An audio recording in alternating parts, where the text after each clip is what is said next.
안녕하세요. 레버리지 랜드에 오신 것을 환영합니다. 참다 열받아서 여자친구에게 양적 긴축을 시작했습니다. 연준 파월 의장의 마음이 제 마음이랑 같을 것이라는 생각이 들어서 오늘은 제가 올해 들어서 여자친구에게 강하게 양적 긴축을 하게 된 사연을 소개해 볼까 합니다. 저 입장에서는 매우 심각한 일들이지만 여러분은 그냥 재미있게 들어주셨으면 감사하겠습니다. 호의가 계속되면 권리인 줄 안다. 너 없어도 얼마든 잘 살 수 있다는 걸 보여주겠어. 사랑하는 한 여자가 있었습니다. 보고만 있어도 웃음이 절로 나오는 뭐든 다 함께하고 싶은 그런 여자였습니다. 그녀를 위해서라면 세상 어떤 일도 다 해줄 수 있을 것만 같았습니다. 그때는 그런 일방적인 사랑이 불합리하다는 것도 모른 채 바라만 봐도 눈물이 나는 그런 지고지순한 사랑이라고 생각했습니다. 제가 너무 일방적으로 사랑하다 보니 관계의 주도권도 자연스럽게 그녀에게 넘어갔던 것 같습니다. 갑을 관계는 그렇게 자연스럽게 형성되었습니다. 제가 너무 일방적으로 사랑하다 보니 관계의 주도권도 자연스럽게 그녀에게 넘어갔던 것 같습니다. 갑을 관계는 그렇게 자연스럽게 형성되었습니다. 제가 9번 잘해주면 그녀는 마지못해 한 번 보답하는 수준의 일방적인 관계는 그렇게 지속되었습니다. 그땐 사랑에 너무 눈이 멀어 한시라도 같이 있고 싶다는 마음에 그녀가 돌아설까 두려워 무리한 요구까지 들어줘가며 그녀가 하자는 대로 다 해주며 관계를 유지했던 것 같습니다. 가끔 술 취해 수십 개의 장문의 메시지를 보내면 그녀는 단답형으로 무미건조한 답장으로 일관했고 저는 그녀의 생일은 물론 그녀 집안의 애경사까지 모두 챙기는 수준까지 이르렀지만 정작 그녀는 저의 생일조차 제대로 챙겨주지 않았습니다. 어느 순간부터는 제가 호구로 보였는지 약속 시간을 늦거나 약속을 일방적으로 취소하는 일은 다반사였으며 심지어는 저 말고 다른 이성 친구와도 제 동의 없이 술자리를 갖는 등 저를 무시하는 행위들이 날이 갈수록 더 심해져만 갔습니다. 그리고 이런 그녀의 이기적인 행동에 제가 뭐라고 하는 날에는 남자가 쪼잔하다며 오히려 핀잔을 주기 일쑤였습니다. 그렇게 3년을 참고 또 참았습니다. 그러던 중 이것만은 도저히 봐줄 수 없다 싶은 결정적인 사건이 발생했습니다. 그녀가 다니는 직장에서 이성 남자친구와 점심시간에 매일 단둘이 차 안에서 데이트를 한다는 사실을 알게 된 것입니다.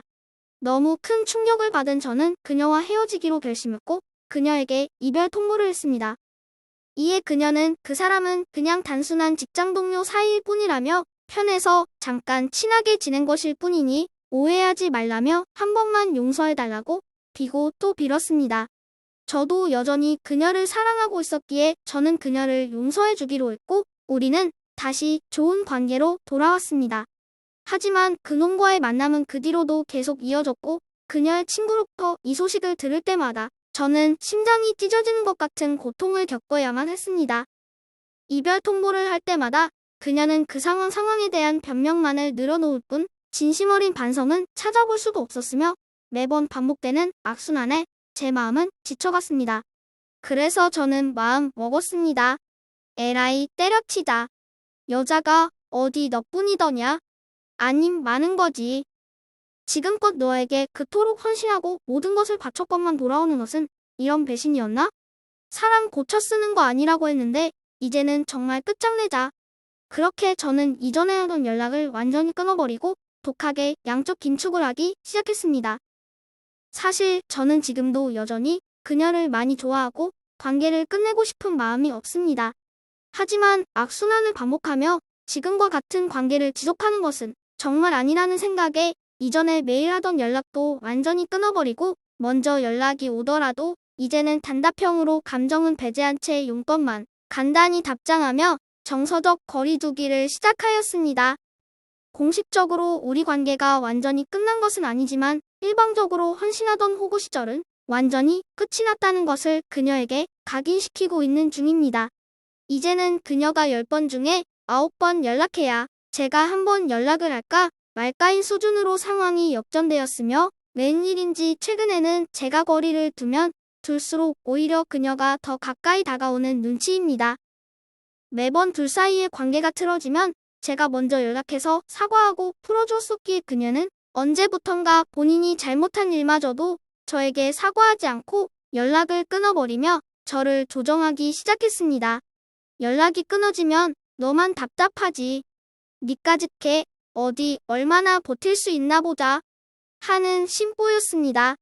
저는 그녀의 기대대로 일주일을 못 버티고 제가 잘못한 것도 없는데도 불구하고 매번 제가 먼저 나서서 관계를 풀어가기 일쑤였으며 그렇게 그녀는 저를 충성스러운 강아지로 길들여 놓았습니다.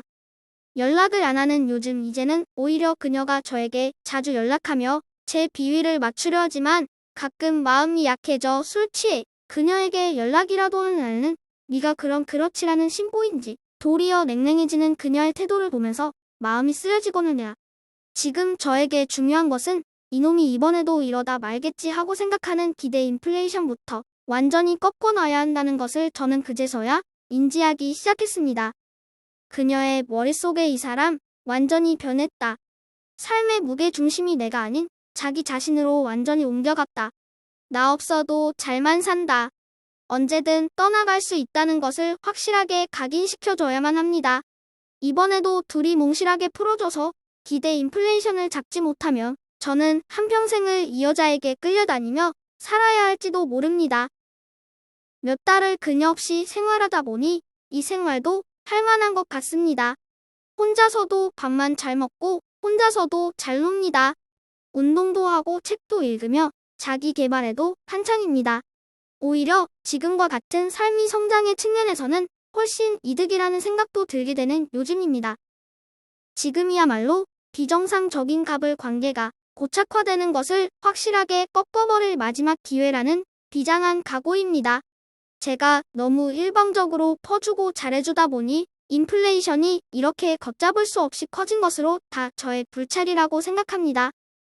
솔직히 말씀드리면 여전히 그녀를 많이 사랑하고 있기에 이렇게 긴축을 너무 세게 하다가 우리 관계가 완전히 끝이 나 버릴까봐 한편으론 쫄리기도 합니다. 쉽지만은 않겠지만 관계를 망가뜨리지 않으면서 연착륙시켜야 하는 상황입니다. 혼자 지낼 줄 모르면 누군가의 시간과 관심을 애걸복걸하게 됩니다. 때론 깊은 관계뿐만 아니라 얕은 관계가 행복을 증진시키는 경우도 있습니다. 이제는 관계에 너무 집착하지 않고 저만의 주체적인 삶을 살아가려고 합니다.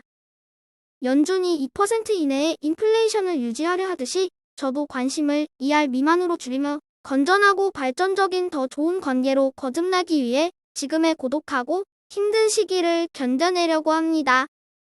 장기적으로 건강한 연애를 위해서 인플레이션만은 무조건 잡고야 말겠습니다. 인간의 불행은 고독할 줄 모르는 데서 온다고 합니다. 외로움을 선택할 줄 아는 사람은 초연해질 수 있습니다.